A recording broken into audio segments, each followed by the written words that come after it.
Presiden Prabowo Subianto resmi melantik Jenderal Tandjo Budi Revita menjadi Wakil Panglima TNI serta 6 Pangdam yang memimpin Kodam baru, pembentukan batalion baru hingga penambahan komando pasukan khusus. Presiden menyampaikan Indonesia harus punya pertahanan yang sangat kuat.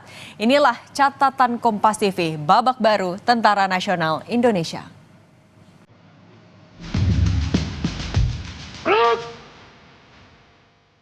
Presiden Republik Indonesia dengan ini meresmikan 6 komando daerah militer, 14 komando daerah angkatan laut, 3 komando daerah angkatan udara, 1 komando operasi udara, 6 grup komando pasukan khusus.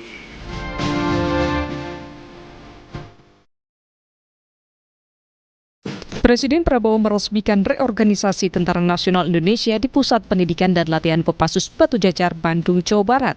Satuan elit yakni Kopassus, Korps Marinir, dan Korps Pasukan Gerak Cepat atau Kopasgat naik kelas menjadi Komando Utama Operasi alias Kotama Ops yang dipimpin seorang perwira tinggi bintang 3. Kopassus, Marinir, dan Kopasgat akan memiliki otonomi lebih besar dalam pengelolaan anggaran, personel, dan operasional, termasuk menambah grup dan batalion baru di bawahnya untuk memperkuat kemampuan tempur. Selain itu, 6 komando daerah militer atau Kodam baru dikukuhkan dan meresmikan nomenklatur Komando Daerah Angkatan Laut atau Kodaeral menggantikan nomenklatur Pangkalan Utama TNI alias Lantamal. Tidak hanya itu, Komando Pertahanan Udara atau Kohan Utnas kembali diaktifkan dan berada di bawah komando langsung Panglima TNI. Dalam reorganisasi ini, ada pembentukan satuan baru yakni Batalion Teritorial Pembangunan, Batalion Infanteri Marinir, dan Batalion Komando Korps Pasukan Gerak Cepat. Presiden Prabowo bilang ini dilakukan untuk memperkuat pertahanan Indonesia. Indonesia tidak mau memihak blok manapun. Tapi karena itu tidak ada pilihan lain, Indonesia harus punya pertahanan yang sangat kuat.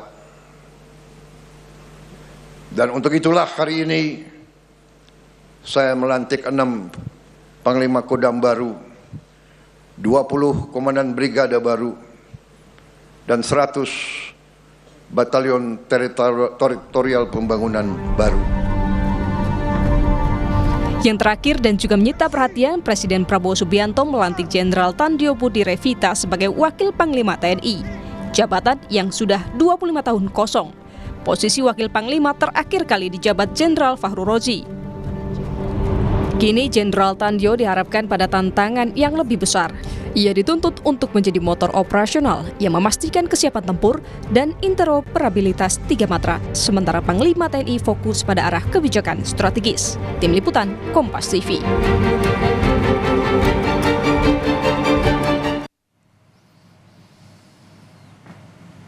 Reorganisasi TNI yang didasarkan pada Perpres nomor 84 tahun 2025 tentang susunan organisasi TNI yang ditandatangani Presiden Prabowo 5 Agustus lalu menjadi tonggak sejarah pengembangan organisasi TNI. Sekaligus babak baru bagi Presiden Prabowo sebagai Panglima tertinggi TNI mengonsolidasikan kekuatan militer.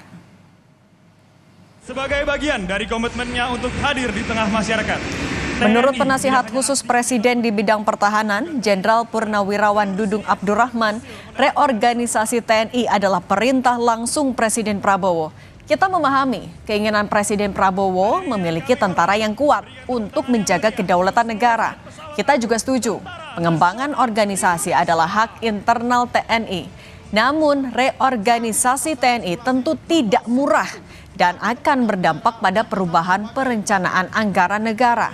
Bila satu batalion terdiri dari 300 sampai 1.000 prajurit, maka bisa dibayangkan besarnya biaya yang dibutuhkan untuk pembayaran gaji, tunjangan personel, hingga pembangunan infrastruktur militer.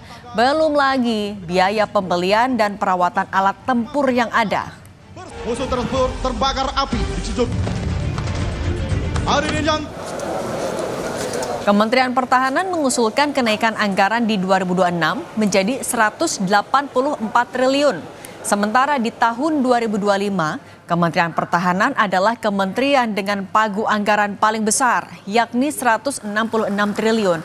Pertanyaannya, apakah saat ini adalah waktu yang tepat melakukan reorganisasi TNI bila kita mempertimbangkan kondisi keuangan negara? Badan Pusat Statistik atau BPS memang menyebut perekonomian mulai pulih. Bahkan laju pertumbuhan nasional pada triwulan 2 tumbuh 5,12%, lebih tinggi dari prediksi semua lembaga riset dan ekonomi. Namun gelombang PHK masih terjadi. Hingga Juni 2025, portal 1datakemnaker.go.id mencatat 42.385 pekerja kena PHK. Penerimaan negara dari sektor pajak juga anjlok 19,7% dari periode yang sama pada tahun sebelumnya.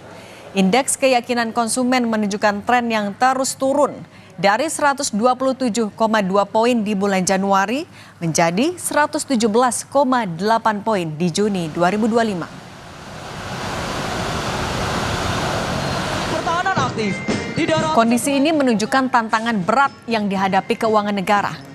Pemerintah diminta untuk terus menstimulasi pertumbuhan ekonomi dengan berbagai insentif agar daya beli masyarakat bisa meningkat dan sektor industri kembali menyerap banyak tenaga kerja.